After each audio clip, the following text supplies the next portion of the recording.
Imagine a kid who won the European Championship before even turning 17, made history at Barcelona, and became one of the biggest rising stars in world football. A kid who got packed stadiums on their feet in the European Championship and the Champions League. But before all the bright lights, cameras, and crazy crowds were even there, where exactly did this story begin?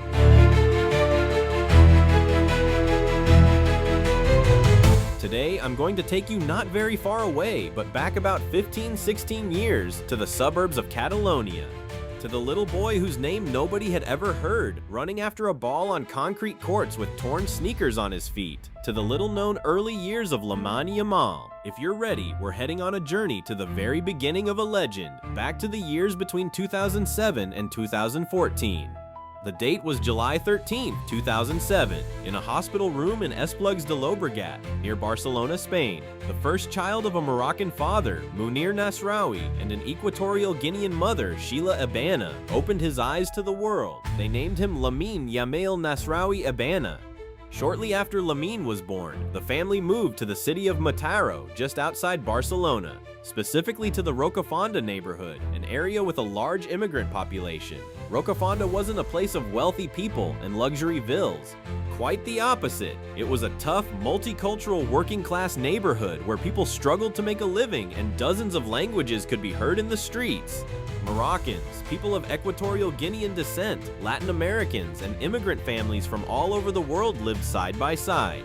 Lamine spent his childhood right in the middle of this cultural mosaic. Does anyone know what Lamine Yamal does with his hands after scoring a goal? His biggest fans do. He makes the 304 sign.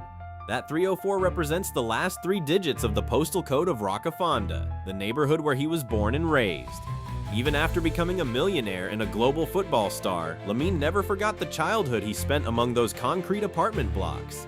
Today, for the kids playing football in Rocafonda, Lamine is more than just a footballer. He has become living proof that someone from our neighborhood can make it too. Of course, life doesn't begin as a fairy tale for everyone. When Lamine was still just a baby, his parents decided to separate. It could have been a deeply upsetting situation for such a young child, but no matter what problems existed between them, Lamine's mother and father never stopped putting him first. During the first years of his childhood, Lamine had to split his time between 2 different cities and 2 different homes. On weekdays, he stayed with his mother, Sheila, in the town of Granollers. On weekends, he would go to Rocafonda to be with his father, Munir. His mother worked at a supermarket. She spent long hours under difficult conditions, working hard just to buy her son a pair of football boots and put food on the table. She wanted him to grow up to be not only a good footballer, but also a good person and a good student. She often reminded him that education was just as important as football. His father, meanwhile, was a young man carrying the weight of life on his shoulders, taking whatever work he could find, on construction sites or anywhere else. But his passion for football never faded. He was also one of the first people to recognize the talent in his son's feet. These were the circumstances in which Lamine Yamal spent his early years. Without knowing what wealth or luxury looked like, he learned firsthand the meaning of hard work, sacrifice, and perseverance.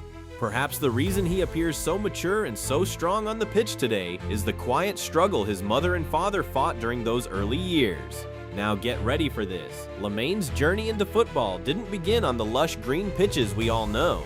His first stadium was a small concrete square right in front of his home in Rocafonda. As I mentioned earlier, his father Munir was a passionate football fan. From the moment Lamine started walking, he never left his father's side.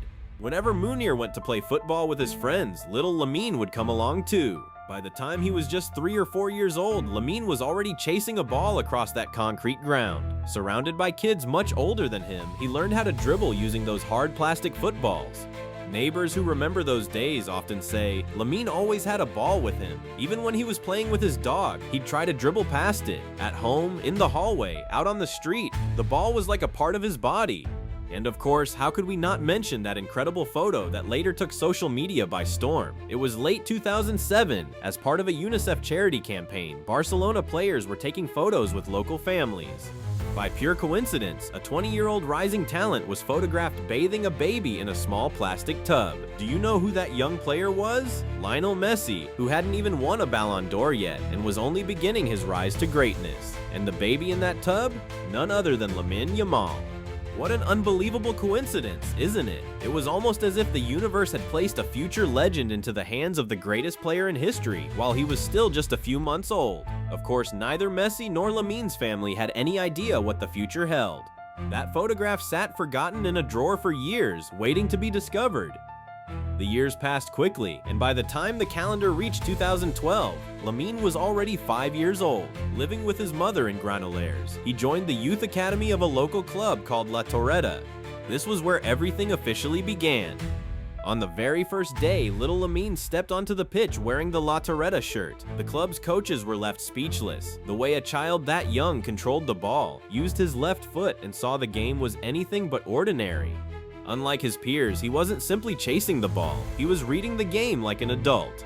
There was a man who came to watch La Torreta's matches, Isidro Rovira, a talent scout for La Masia, Barcelona's legendary youth academy.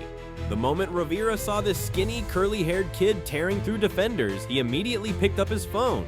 His report to the club was simple: there's something very special here. We need to act immediately. Every year, La Masia's scouts watch thousands of children.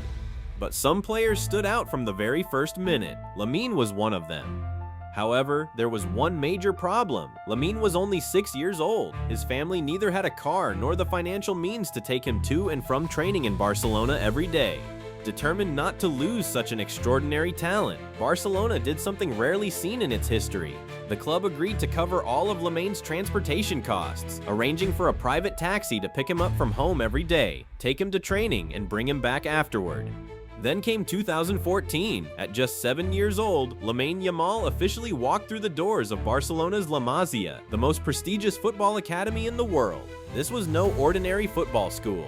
It was the legendary academy that had produced names like Messi, Xavi, Iniesta, Busquets, and Puyol, shaping them into world football icons. In 2007, this story began on the tough streets of Rocafonda, where Lamine was born into an immigrant family.